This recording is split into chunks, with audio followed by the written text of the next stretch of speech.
like, I was shooting BTS for another show. I work for some folks that when they're writing scripts, they do retreats with their clients. Awesome idea, good feedback. But today, I'm gonna kind of talk about the camera I got to use during that. Can you hear me good? Hopefully, this is like my $30 condenser mic. Anyways, this is going straight into the camera of the C200, and we're comparing it to this guy over here, the 7D Mark II, which is like my all-around everyday shoot type camera. Great autofocus, great video for 1080. But the C200, we are shooting this in 8-bit 4K, and I just wanted to see like how it does. Like, I think for what I used it for, the autofocus feature was, again, Canon. This autofocus is awesome. So just a real quick summary. This is a real quick video, but I'm going to compare the two, kind of cut back between the two videos. It's going to be scaled to 1080, so you can see. I will show a couple of it in 4K if you guys are interested, but again, it's only 8 bits, not the RAW.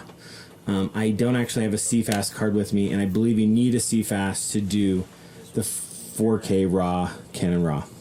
Anyways, quick rundown as like an ENG camera. It's amazing. It's good ergonomics. The battery life is awesome. C cards or SD cards for your media for the most part if you're shooting 8-bit.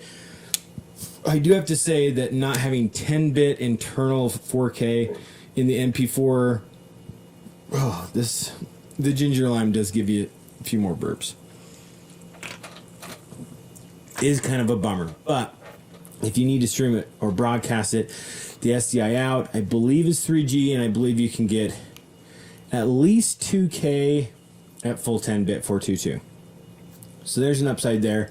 If you're using it on a switching board or your broadcast team, it's super light. I would say with the side handle and like a 24 to 70, you are slightly above like what a 1DX feels like. The eyepiece is good. You could definitely use it outdoors to check your zebras. It has good waveforms.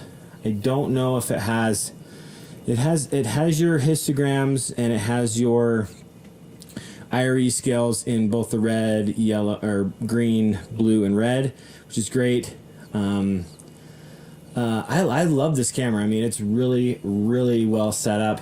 I wish it would take time code.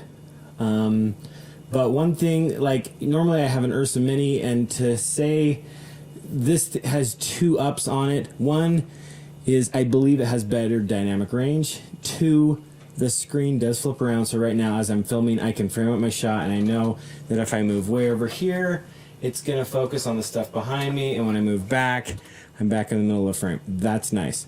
The second thing is the weight. The weight of this, for gimbal work, steady cam, any of that stuff, the C200 is awesome. So I believe if you can get over the fact that you're going to have to transcode this stuff into ProRes if you're shooting in RAW, but you'll be gaining higher dynamic range than the URSA and the beautiful Canon color science. So it is freaking hot in my garage. So I'm going to wrap this up with just saying I totally recommend the C200. You can get them used now on eBay for between $65 and $7 grand, ready to go. So the price point is several $1,000s less than a full-up URSA Mini Pro Kit. The expansion on the ND filters goes up to 10 stops, which is awesome. Downside, if you run stuff out that needs DTAP, you're going to need some sort of external battery because there's no DTAPs. So, but again, this camera I think you could use for short films easily because it has the RAW, but most people are going to be using it for interviews, 2-shot interviews.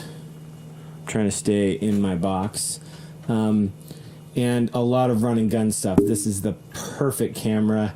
The other day I was shooting something and I saw somebody with a red on their shoulder, and I felt sorry for them because they're having to pull focus the entire time. And reds are heavy. So build quality, awesome. I'm trying to think what else. Oh, I gotta speak into this. I forgot I'm not mic'd up. I'm running on the podcast mic today. I'm telling you, I have 2 grandparents over the age of 90 years old that drink Diet Pepsi. Grant you, I'm a proponent for aspartame. It's great stuff. Till next time.